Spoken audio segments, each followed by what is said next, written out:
Ziua 437 a războiului din Ucraina.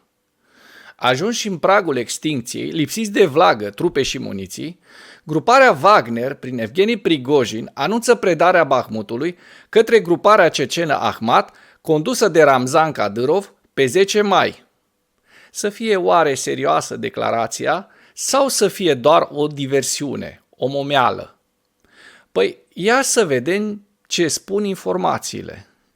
Potrivit Institutului pentru Studiul Războiului, finanțatorul grupului Wagner, Evgeni Prigojin, și șeful Republicii Cecene, Ramzan Kadyrov, și-au declarat intenția la 6 mai ca trupele cecene Ahmat să înlocuiască forțele grupului Wagner la Bakhmut pe 10 mai.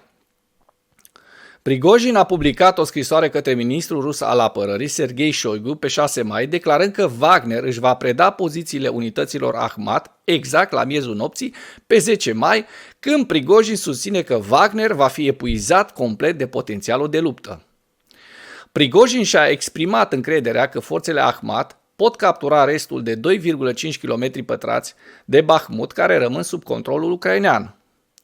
Kadyrov i-a răspuns lui Prigojin declarând că i-a adresat o scrisoare președintelui rus Vladimir Putin în care îi semnalează disponibilitatea de a lua Bakhmut și a susținut că unitățile cecene lucrează deja la o strategie cu Ministerul Apărării Rusiei pentru ca cecenii să preia pozițiile grupării Wagner. Prigojin și Kadyrov urmăresc probabil să încadreze Ministerul Rusiei și trupele ruse obișnuite drept ineficiente și să stabilească condiții pentru a da vina pe minister pentru orice eșec rusesc în zona Bakhmut. Da, asta cred și eu. Prigojin simte fiorul rece al contraofensivei ucrainene și vede că nu mai are trupe și muniții necesare pentru a lupta și atunci, ca să nu piardă el de fapt pozițiile pe care le-a câștigat cu atâtea pierderi inutile, pasează problema.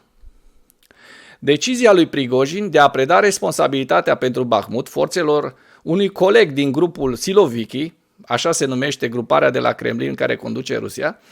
exclude în mod deliberat trupele convenționale aeropurtate rusești, VDV-ul, care operează deja pe flancurile de nord și de sud ale grupării Wagner în jurul Bakhmutului, încadrând bătălia de la Bakhmut strict ca una a grupării Wagner și acum problema de gestionat a grupării Ahmat.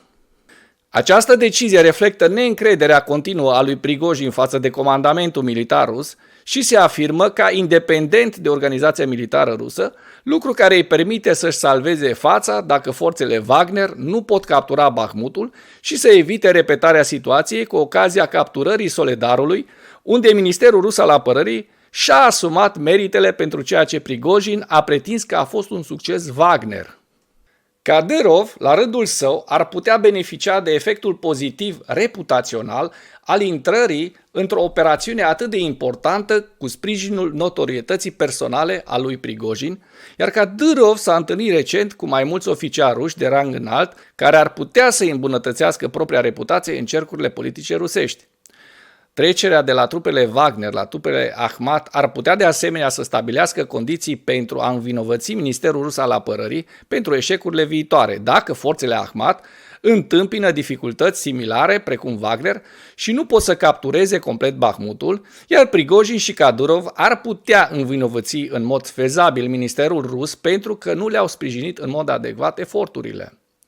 Ca alternativă, dacă Ministerul Rus al Apărării împiedică forțele Ahmat să elibereze pe Wagner, deoarece nu este clar dacă Prigojin și Kadyrov pot executa această manevră fără niciun sprijin al Ministerului Rus al Apărării, așa cum susțin ei, cei doi Siloviki și aliații lor vor prezenta probabil ipoteza dacă ministerul ar fi sprijinit manevra, forțele cecene ar fi capturat rapid Bakhmutul. În timp ce potențiala desfășurare a trupelor Ahmat la Bakhmut ar putea crește puterea de luptă a Rusiei într-o oarecare măsură, afirmațiile făcute de Prigojin și Kadyrov sunt mult exagerate. Forțele Ahmat s-au desfășurat în toată Ucraina, mai ales în zona Biloria, din regiunea Luhansk și în zonele împrăștiate din sud, în cursul anului 2023, dar nu au fost implicate în mare măsură în operațiuni ofensive decisive.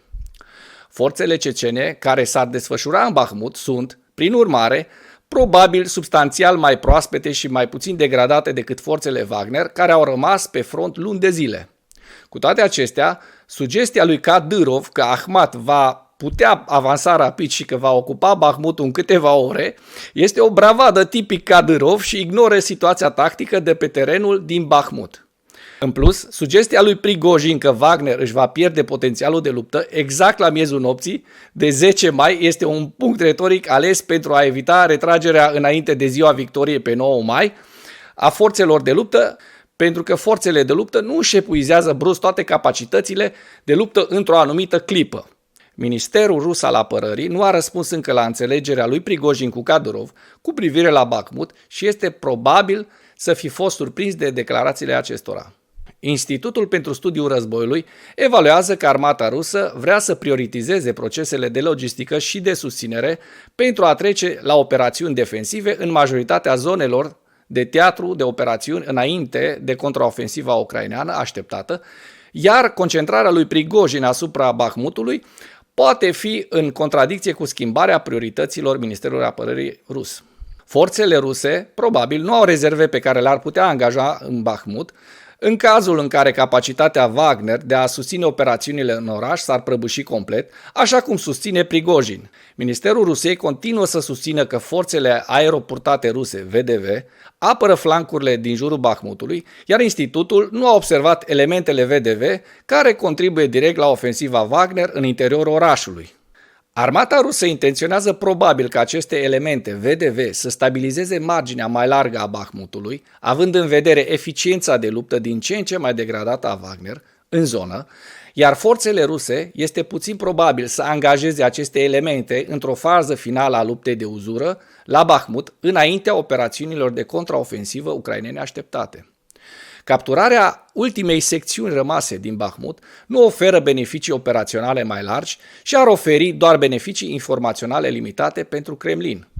Tăcerea Ministerului Apărării reflectă probabil o decizie conștientă de a nu compensa degradarea grupării Wagner sau de a calma furia lui Prigojin, deși lipsa de răspuns îi permite lui Prigojin mai mult spațiu de manevră pentru a modela reacția generală de prioritizarea ofensivei în Bakhmut.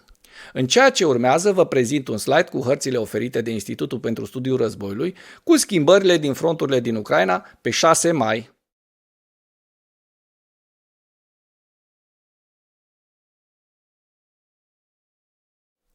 Pentru mai multe informații, accesați linkurile din comentarii.